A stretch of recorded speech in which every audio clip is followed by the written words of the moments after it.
Salut à tous, on se retrouve pour une nouvelle vidéo. Et oui, Creature Commando est malheureusement fini. Cet épisode pendant un épisode par semaine.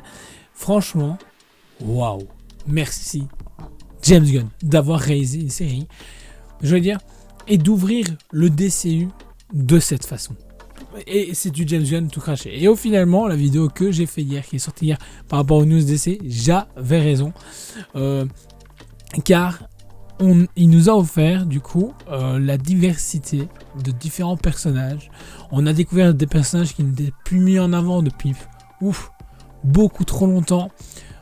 Mettre en avant des personnages comme ça, c'est du typique James Gunn. De la façon où il avait fait justement le film The Suicide Squad, et bien on retrouve vraiment cette énergie et cette symbiose entre les personnages. C'est très intéressant. Chaque semaine, ça nous met l'eau à la bouche, et en fait, chaque semaine nous présentait un des personnages. Et je trouve ça juste extraordinaire et extrêmement bien écrit, extrêmement bien animé, parce que c'est encore une société d'animation, si j'ai bien compris, française qui s'en occupe.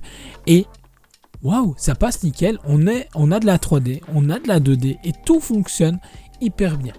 Et ce qui est hyper gratifiant et rassurant, ils ont renouvelé pour une saison 2.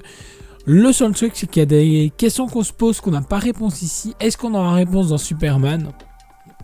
Petite question, parce que si effectivement vous n'avez pas encore vu Creature Commando, foncez le voir absolument, parce que maintenant je vais forcément spoiler des passages qu'on a vus dans cette première saison, disponible forcément sur HBO Max. Il y a la VO, il y a la VF, ce que vous voulez dessus, et vous êtes parti pour entre plus ou moins 40, entre 30 et 40 minutes plus ou moins d'épisodes. Ils passent tous crème. Car on aimerait savoir comment justement Rick Flag Senior va arriver à la tête de l'Argus. Et c'est un événement qu'on sait qui va arriver parce que ça a été teasé pour Peacemaker saison 2. On sait qu'on le verra du coup dans Superman aussi également, avec ce qui peut ressembler un peu à Ultraman, mais ça on verra si le film nous le confirme ou si James Gunn finit par confirmer certaines choses, même s'il y a les leaks qui confirment que oui, effectivement ce serait Ultraman, mais à voir, tout est encore possible. Faut pas oublier que les joueurs pourraient avoir des noms de code aussi, ou exprès de jouer avec nous. Tout est faisable actuellement, et James Gunn aime bien jouer avec nous, donc ça c'est assez marrant de sa part. Finalement on finit par s'attacher sur chaque personnage. Chaque personnage a son parcours, chaque personnage nous prend au trip par justement leur passé. Ça a beau être des créatures, mais ils sont plus confondants que ça. Et pourquoi justement ils font partie des Creature Commando, tout est expliqué et bien expliqué. Voilà, franchement. Et finalement, oui, des événements de The Suicide Squad et Peacemaker saison 1 sont canons au reste de l'univers du DCU, mais ce n'est pas si ambigu que ça. Au final, il le fait d'une manière très clean et ça passe plutôt bien. C'est comme il a dit, je cite des trucs, ça veut dire que c'est canon et ça s'est produit. Donc, jusqu'à maintenant, il n'y a rien d'hyper gênant qui est dedans. Alors, juste effectivement, s'il change d'Harley Quinn, si effectivement les autres acteurs ne reviennent pas dans leur rôle, bah là oui, ça créera des confusions forcément, comme dans Peacemaker saison première du nom, où on voit justement la Justice League de Snyder. Il a dit que tout ça, ce serait réglé pour après, mais bon, voilà, c'est des choses que il a décidé que, c'est qu'il a ses raisons. Des gens n'aiment pas justement le fait qu'il ait fait ça, mais bon, moi ça me déplaît pas, hein, donc on va dire, il fait, entre guillemets, il fait ce qu'il veut, c'est le boss. Je veux dire, c'est comme quand vous allez au boulot, votre patron, son patron, il dit A, bah vous faites A, et voilà, c'est tout. On a que ça à dire. En plus d'être une série d'animation, ça prouve encore l'animation a un potentiel énorme. Parce que on a beau rire à certains passages, mais il y a certains passages qui prennent au trip. Car les événements de certains personnages, comme Dr Phosphorus, on va dire, je suis resté bouche bée, je me suis dit, mais c'est horrible, qu'est-ce que j'aimerais pas vivre cette scène justement où sa femme et sa fille sont décédées et on l'oblige à, entre guillemets, avoir le sang sur les mains. C'est psychologiquement, ça doit être juste horrible. Le fait comment il est devenu Dr Phosphorus aussi, c'est juste, mais on se fait, mais what? La fiancée de Frankenstein aussi, je veux dire, alors là c'est encore plus particulier, mais tout ce qui se passe est pourquoi Frankenstein est comme ça aussi. Mais what, le fait qu'il voit que son père se reproduit avec sa fiancée, j'étais là, je fais mais c'est dégueulasse, même si finalement elle n'avait pas de sentiment pour lui. Donc c'était un des sentiments que d'un côté, donc entre guillemets, elle faisait ce qu'elle voulait, mais théoriquement c'est son papa, vu que c'est son créateur, donc c'était assez chelou.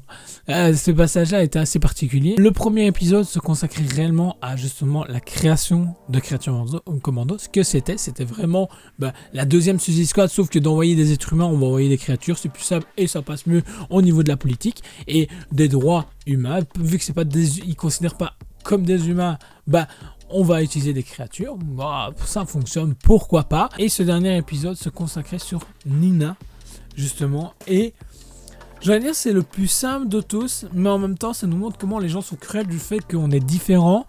Ça montre l'amour que porte un père envers sa fille et jusque où il est prêt à aller. Même ça, je veux dire, ça m'a énormément touché. Je me suis dit, je fais waouh, la mère qui fait non, en fait ce n'est pas ma fille et je n'arrive pas à passer le cap à cause de son handicap. Elle décide de se retirer et repartir.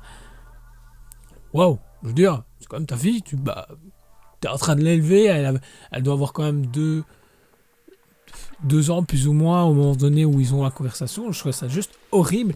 Et ce qui est marrant, c'est que justement, à l'avant-dernier épisode, on se posait encore la question, est-ce que justement la princesse était effectivement méchante ou pas? Le fait de voir Clayface énorme, je veux dire, on a un Clayface digne de ce nom, pas simplement un gros tabou, on a un tabou qui est un métamorphe, qui permet justement de prendre l'apparence de certains personnages, et je trouve ça super bien. Ça nous montre que le film Clayface peut réellement être intéressant et va être, je pense, très intéressant et tourné d'une certaine manière. Parce que du coup, il y a une organisation XY qui là actuellement essaye justement de bien foutre bordel. Le fait que de la fiancée de Frankenstein finit par arriver à ses fins, est-ce que c'est réellement la solution qu'il fallait? Est-ce que ça va pas engendrer autre problème? Parce que on sait que dans Superman, il y aura justement tous des problèmes politiques et d'autres nations. Est-ce que justement cet événement-là va pas créer autre chose et créer d'autres problèmes? Ça on le découvrira certainement dans le prochain, mais c'est cool que James Gunn, franchement, tatille certains terrains et tous les terrains. Il n'a pas peur d'y aller et c'est intéressant de voir justement un univers qui se construit pas qu'en Amérique, ailleurs, mais qui n'oublie pas certaines choses, certains éléments du fait que oui, c'est notre nation, mais c'est une autre façon de penser, c'est un autre langage, et aussi d'amener une nouvelle sorte de technologie, parce que les armures que portent justement les chevaliers, c'est justement une armure futuriste, et je trouve ça juste d'enfer, parce que du coup, ça pourrait montrer comme quoi, effectivement, tout est possible, et tout est vraiment bien ancré dans l'univers. On n'a pas l'impression d'arriver dans un univers qui est à peine construit. On sent que c'est un univers qui est bien construit, bien ficelé, et tout doucement on va rentrer dedans, on va découvrir les personnages qui cohabitent dans cet univers là et de manière brutale, car justement ça nous laisse pas le temps de respirer. Pour moi, j'ai pas eu la sensation de ils nous laissent en temps mort. À chaque fois on a eu des événements tragiques, on a rigolé avec eux, on a pleuré avec eux, on a souffert avec eux, et c'est ça qui est très intéressant. Et on conclut cet épisode justement sur la nouvelle équipe de Créatures Commando, où on peut voir des nouveaux personnages, dont King Shark, qui est présent aussi également, qui est le design de The Suicide Squad. Donc du coup, ils se sont pas ennuyés là-dessus. Donc moi, je trouve que ça passe bien. Des gens auraient voulu justement quelque chose de plus horrifique, mais beaucoup de choses sont encore possibles avec cette équipe, surtout que du coup, ce sera une nouvelle équipe qu'on verra apparaître prochainement. Et finalement, la scène post-crédit, il s'est bien moqué de nous en nous montrant justement un Frankenstein qui est en train de manger une soupe. Qu'est-ce qu'on en avait à foutre? Mais c'est James Gunn. C'est bête, mais il a des codes qui sont à lui. Et les scènes post-crédit, je pense qu'il s'en fout clairement. Et ça, il nous l'a fait comprendre en disant que la scène post-crédit de Superman sera juste une blague. Et oui, parce que c'est James Gunn. Il n'a pas envie forcément de teaser là maintenant tout ce qui va arriver prochainement. Je pense qu'il sait où il va, mais il n'a pas besoin de trop teaser. Donc voilà, n'hésite pas toi à me dire ce que tu as pensé justement de cette première saison de Créatures Commando. Pour moi, personnellement, je suis hyper conquis. Ça a été une très belle surprise. Et comme il a dit, James Gunn, c'est une très belle mise en bouche pour nous préparer à son univers qui va s'agrandir en juillet prochain. Du coup, n'hésite pas à laisser un commentaire, liker la vidéo, la partager, t'abonner si ce n'est pas encore fait et on se retrouve très vite pour une prochaine vidéo. Ciao!